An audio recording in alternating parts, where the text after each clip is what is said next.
Pour son 100e anniversaire, l'office HLM Nantes Habitat a souhaité prendre de la hauteur et voir plus loin sur son métier de bailleur social, en expérimentant la construction de l'un des premiers programmes d'habitat social à énergie positive de la région. Pour réaliser ces 30 logements en 2 ans et dans une enveloppe limitée à 5,5 millions d'euros, Nantes Habitat a fait le choix d'un marché en conception-réalisation, tandis que le tandem Qui Construction In Situ a opté pour un système constructif mixte bois-béton.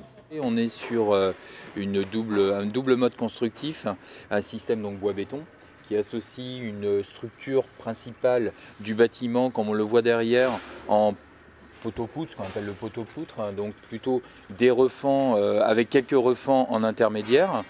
Sur les façades, on retrouve des poteaux, donc plancher béton. Et après, on vient habiller l'ensemble de ces façades en panneaux bois. Donc on a quelques échantillons qui sont ici, qui arrivent sur le chantier fait. Préfabriqués en usine par CMP, ces panneaux sont ensuite grutés et fixés sur la façade. Alors que la structure béton apporte de l'inertie, ces panneaux de bois remplis de laine minérale donnent au bâtiment une enveloppe fortement isolée et étanche. Et donc le pare-pluie extérieur qu'on voit ici, là, qui lui fait l'étanchéité à l'eau, et ici le pare-vapeur intérieur qui nous gère l'étanchéité à l'air. Donc avec tous les raccords de scotch ici qu'on voit qui sont faits en atelier. Donc avec une étanchéité parfaite, et ensuite le mur est posé sur site avec un joint périphérique.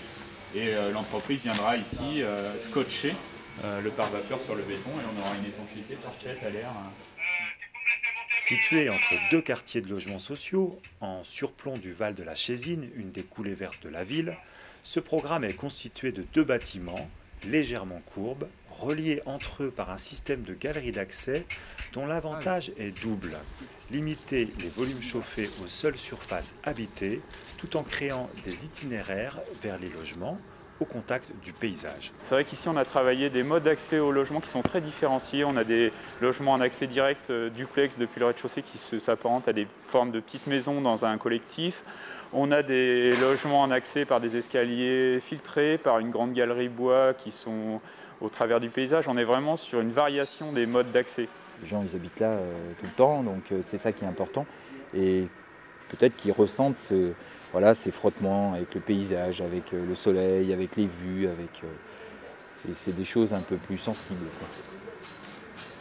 À la structure bois-béton s'ajoute une moquette solaire héliopaque couplée à un système de récupération de chaleur sur eau grise et des panneaux photovoltaïques.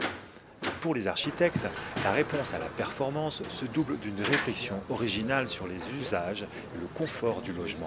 Donc, quand on rentre dans le logement, on a un cadre énorme sur le paysage.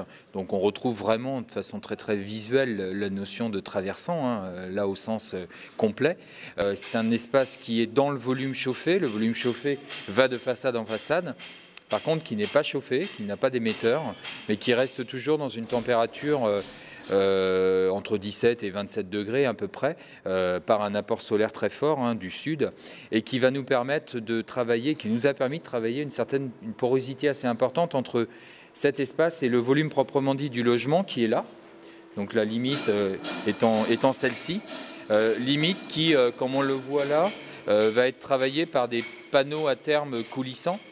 Et puis après le logement qui se développe donc sur les 2 niveaux, avec le futur escalier que l'on pressent ici, puisqu'on a la trémie d'accès à l'étage. L'étage se développant avec plusieurs chambres qui elles-mêmes, par moment, redonnent sur l'espace de la loggia par le biais de ce double niveau-là dans la loggia que l'on voit ici, là, donc la double hauteur qui, dans sa partie haute, redonne sur des chambres à l'étage. Cette organisation des espaces de vie nécessitera en contrepartie une implication des locataires au quotidien.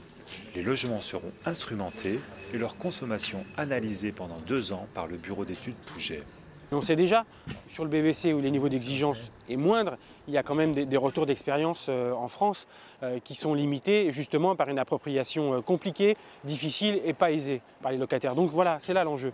L'enjeu, il n'est pas que de sortir un produit, de livrer et de partir. Pour la ville de Nantes, l'enjeu est en effet de faire fructifier cette expérience, récompensée par le prix d'architecture bas carbone d'EDF.